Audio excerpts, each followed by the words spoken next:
Did you know that Hawaii's favorite soy sauce, Aloha Shoyu, has a bottling facility right here on the 9th island?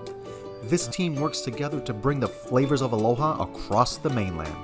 Aloha Shoyu President Brian Tanigawa joins us to share exactly what's going on here. So talk to us about the process here in this facility.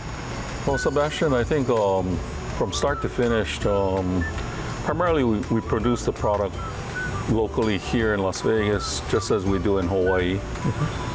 Product is actually packed very similarly in terms of the packing line.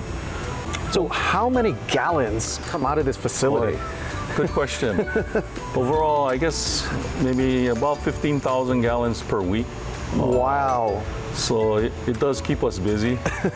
So from here, you're sending bottles, pallets throughout the entire United States. Yeah, you know, we worked hard to try and build that distribution, and we are actually shipping product to the East Coast. But overall, I would say that we're still a local company, local Hawaii company, maybe a regional brand now in terms of West Coast, but trying to expand towards the East Coast.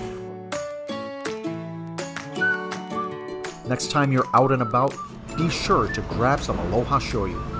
Taste the Aloha.